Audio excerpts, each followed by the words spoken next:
বই লিখে বিশ্বকবি রবীন্দ্রনাথ ঠাকুরকে পিছনে ফেলে দিয়ে নতুন যুগের বিশ্বকবি হয়ে উঠলেন বাংলাদেশের ছাপরি কন্টেন্ট ক্রিয়েটর বিলাল ভাই। রবিবাবু লিখতেন কবিতা গান নাটক, কিন্তু বিলাল ভাইয়ের তাবিজ ওটা তো সবকিছুকে ভাইরাল করে দেয়। রবিবাবুর নোবেল ছিল সাহিত্যের, বিলাল ভাইয়ের নোবেল হবে সোশ্যাল মিডিয়ার লাইকের পাহাড়। আরে ভাইজান, তাবিজ নাচা না না, এটা তো দর্শনের তাবিজ। বিলাল ভাইয়ের স্পেশাল রেসিপি, মিক্স অফ জাদু, দর্শন আর সোশ্যাল মিডিয়া ম্যাজিক।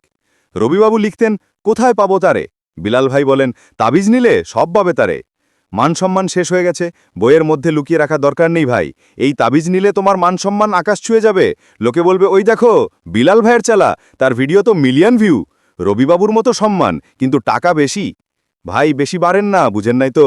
তোমরা যারা সোশ্যাল মিডিয়া স্ট্রাগল করো, লাইক পাও না, শেয়ার পাও না, এই তাবিজ নিলে তোমার ভিডিও ভাইরাল হয়ে যাবে।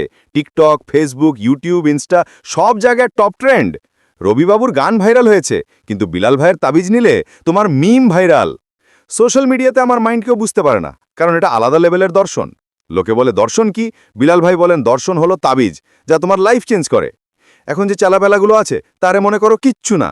তাবিজ দিলে তারা সবাই তোমার ফলোয়ার। মাথার ভিতরে তাবিজ দিছে, তাবিজ তার করা দিছে, এখন তোমার প্রোফাইল পিকচার দেখলেই লোকে লাইক দিবে। আরে তাবিজের পাওয়ার শোনো, প্রেমিকা ফিরে আসবে, বস তোমাকে প্রমোশন দেবে, এমনকি লটারি জিতবে। শুধু ৫০০ টাকা, আর কোনো ট্যাক্স নাই। রবিবাবুকে রোস্ট করছি না, কিন্তু তার কবিতা পড়ে কি হয়? মন ভালো হয়। বিলাল ভাইয়ের তাবিজ নিলে ওয়ালেট ভালো হয়, টাকা আসবে ভাইরাল থেকে। ভাই আর দেরি করো না, কমেন্টে তাবিজ চাই লিখো। বিলাল ভাইয়ের দর্শন, জীবনের সব সমস্যা সলভ।